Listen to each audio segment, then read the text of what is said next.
Hi friends, Shilpa veg recipes ಚಾನಲ್ಗೆ ಸ್ವಾಗತ. ಇವತ್ತು ಮನೆಯಲ್ಲೇ ರೆಡಿ ಮಾಡಿರುವಂತಹ ಫೇಸ್ ಪ್ಯಾಕ್ ಪೌಡರ್ನ ಹೇಗೆ ಮಾಡೋದು ಅಂತ ಹೇಳಿ ತೋರಿಸ್ತಾ ಇದ್ದೀನಿ. ಇದು ನಿಮ್ಮ ಸ್ಕಿನ್ನ ತುಂಬಾ ಗ್ಲೋ ಮಾಡುತ್ತೆ, ಸಾಫ್ಟ್ ಮಾಡುತ್ತೆ, ಜೊತೆಗೆ ಏನೇ ಸನ್ಟ್ಯಾನ್ ಇದ್ರೂ ರಿಮೂವ್ ಮಾಡುತ್ತೆ. ತುಂಬಾ ನಿಮ್ಮ ಸ್ಕಿನ್ ಚೆನ್ನಾಗಾಗುತ್ತೆ. ಫೇಶಿಯಲ್ ಮಾಡಿಸಿರೋವಂತಹ ಗ್ಲೋ ಕೂಡ ಸಿಗುತ್ತೆ. ಫಸ್ಟ್ ನೋಡ್ತಾ ಇರ್ಬೋದು, ಇಲ್ಲಿ ನಾನು ಕಿತ್ತಳೆ ಹಣ್ಣಿನ ಸಿಪ್ಪೆನ ಬಿಸಿಲಲ್ಲಿ ಒಣಗಿಸಿಟ್ಕೊಂಡಿದ್ದೀನಿ. ಕಿತ್ತಳೆ ಹಣ್ಣಿನ ಸಿಪ್ಪೆ ಸ್ಕಿನ್ನಿಗೆ ತುಂಬಾ ಒಳ್ಳೆಯದು. ಇದನ್ನು ನಾನೀಗ ಮಿಕ್ಸಿ ಜಾರಿಗೆ ಹಾಕ್ಕೊಳ್ತಾ ಇದ್ದೀನಿ. ನೆಕ್ಸ್ಟು ಕಡಲೆಬೇಳೆನ ಒಂದು 4 ಸ್ಪೂನ್ನಷ್ಟು ಹಾಕ್ಕೊಳ್ತಾ ಇದ್ದೀನಿ. ಜೊತೆಗೆ ಹೆಸರು ಬೇಳೆನ ಒಂದು 3 ಸ್ಪೂನ್ನಷ್ಟು ಹಾಕ್ಕೊಳ್ತಾ ಇದ್ದೀನಿ. ಇದನ್ನು ಈಗ ಪುಡಿ ಮಾಡ್ಕೊಳ್ತಾ ಇದ್ದೀನಿ. ಇದನ್ನು ನೈಸಾಗಿ ಪುಡಿ ಮಾಡ್ಕೊಳ್ಬೇಕು, ಸ್ವಲ್ಪ ಕೂಡ ತರಿ ಇರಬಾರ್ದು. ಇನ್ ಕೇಸ್ ತರಿ ಇತ್ತು ಅಂದರೆ ಸಾಣಿಸ್ಕೊಳ್ಬೇಕಾಗತ್ತೆ ನೀವು.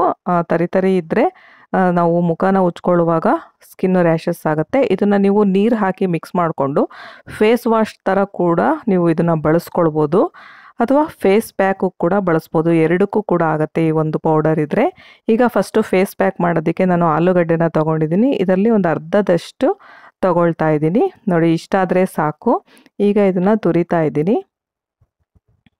ಆಲೂಗಡ್ಡೆ ಕೂಡ ಅಷ್ಟೇ ನ್ಯಾಚುರಲ್ ಆಗಿ ನಮ್ಮ ಸ್ಕಿನ್ನ ಬ್ಲೀಚ್ ಮಾಡುತ್ತೆ. ನಾವು ಈ ಫೇಸ್ ಪ್ಯಾಕ್ ಜೊತೆಗೆ ಈ ಆಲೂಗಡ್ಡೆ ರಸನ ಹಾಕೋದ್ರಿಂದ ಕೂಡ ನಮ್ಮ ಸ್ಕಿನ್ನು ಬ್ರೈಟ್ ಆಗೋದಕ್ಕೆ ತುಂಬಾ ಹೆಲ್ಪ್ ಮಾಡುತ್ತೆ. ಈಗ ಆಲೂಗಡ್ಡೆ ತುರಿದಿದ್ದಾಗಿದೆ. ಈಗ ಇದರ ರಸನ ನಾವು ಹಿಂಡ್ಕೊಳ್ಬೇಕು.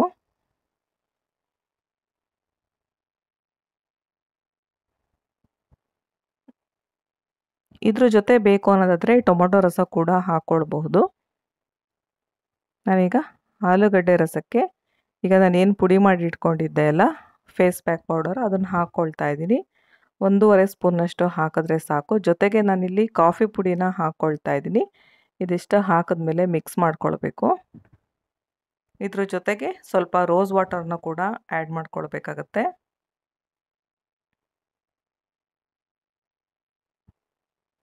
ಸ್ಕಿನ್ಗೆ ಅಪ್ಲೈ ಮಾಡ್ಕೊಳ್ಳೋದಕ್ಕೆ ಕರೆಕ್ಟಾಗಿರೋವಂತಹ ಕನ್ಸಿಸ್ಟೆನ್ಸಿಯಲ್ಲಿ ನೋಡಿಕೊಂಡು ರೋಸ್ ವಾಟರ್ ಆ್ಯಡ್ ಮಾಡ್ಕೊಳ್ಬೇಕು. ಈಗ ನೀಟಾಗಿ ಮಿಕ್ಸ್ ಮಾಡ್ಕೊಳ್ಬೇಕು. ಈಗ ರೆಡಿಯಾಗಿದೆ ಫೇಸ್ ಪ್ಯಾಕ್ ಹಾಕೋದಕ್ಕೆ. ಈಗ ಇದನ್ನು ಫೇಸ್ ಪ್ಯಾಕ್ ಹಾಕ್ಕೊಳ್ತಾ ಇದ್ದೀನಿ. ಫೇಸ್ ಪ್ಯಾಕ್ ಹಾಕೋಕ್ಕೂ ಮುಂಚೆ ಒಂದು ಸಲ ಮುಖನ ತೊಳೆದಿಟ್ಕೊಳ್ಬೇಕು. ಈಗ ಫೇಸ್ ಪ್ಯಾಕ್ ಅಪ್ಲೈ ಮಾಡ್ತಾ ಇದ್ದೀನಿ. ನೋಡ್ತಾ ಇರ್ಬೋದು, ನನ್ನ ಸ್ಕಿನ್ನಲ್ಲಿ ತುಂಬಾ ಟ್ಯಾನ್ ಆಗಿದೆ. ನಾನು ನಿನ್ನೆ ಔಟ್ಸೈಡ್ ಹೋಗಿದ್ದೆ, ಉಡುಪಿ ಸೈಡ್ ಹೋಗಿ ಬಂದೆ. ಸೊ ಅಲ್ಲಿ ಬಿಸಿಲಿಗೆ ಸ್ವಲ್ಪ ಸನ್ ಟ್ಯಾನ್ ಆಗಿದೆ. ಹಾಗಾಗಿ ಈ ಫೇಸ್ ಪ್ಯಾಕ್ನ ಅಪ್ಲೈ ಮಾಡ್ಕೊಳ್ತಾ ಇದ್ದೀನಿ. ನಾವು ಒಂದು ಸಲ ಹಾಕಿದ್ರೆ ಸಾಕು, ಗೊತ್ತಾಗ್ಬಿಡುತ್ತೆ ರಿಸಲ್ಟ್ ಏನು ಅಂತ. ಕಂಪ್ಲೀಟ್ ಸನ್ ಟ್ಯಾನ್ ಏನಾಗಿದೆ ಅದು ರಿಮೂವ್ ಆಗಿಬಿಡುತ್ತೆ. ಇದನ್ನು ಹಚ್ಕೊಂಡ್ಮೇಲೆ ನಾವು ಒಂದು ಅರ್ಧ ಗಂಟೆನಾದರೂ ಹಾಗೆ ಬಿಡಬೇಕಾಗತ್ತೆ. ಕಂಪ್ಲೀಟ್ ಡ್ರೈ ಆಗಬೇಕು. ಸ್ಕಿನ್ ಕೂಡ ಇದರಿಂದ ಟೈಟ್ ಆಗುತ್ತೆ. ಈಗ ಹಚ್ಕೊಂಡಾಗಿದೆ. ನಾನು ಇದನ್ನು ಒಂದು ಅರ್ಧ ಗಂಟೆ ಹಾಗೆ ಬಿಡ್ತಾ ಇದ್ದೀನಿ, ಕಂಪ್ಲೀಟ್ ಡ್ರೈ ಆಗೋ ತನಕ. ನೋಡಿ, ಈಗ ಕಂಪ್ಲೀಟ್ ಡ್ರೈ ಆಗಿದೆ. ಈಗ ಮುಖನ ತಣ್ಣೀರಲ್ಲಿ ತೊಳ್ಕೊಂಡಿದ್ದೀನಿ. ನೋಡ್ತಾ ಇರ್ಬೋದು ಎಷ್ಟು ಚೆನ್ನಾಗಿ ಸ್ಕಿನ್ ಗ್ಲೋ ಆಗಿದೆ ಅಂತ. ನಿಮಗೆಲ್ಲ ಈ ವಿಡಿಯೋ ಇಷ್ಟ ಆಗಿದೆ ಅಂತ ಭಾವಿಸ್ತೀನಿ. ಈ ವಿಡಿಯೋ ಇಷ್ಟ ಆದರೆ ಲೈಕ್ ಮಾಡಿ, ಶೇರ್ ಮಾಡಿ ಹಾಗೂ ಸಬ್ಸ್ಕ್ರೈಬ್ ಮಾಡಿ. Thank you friends.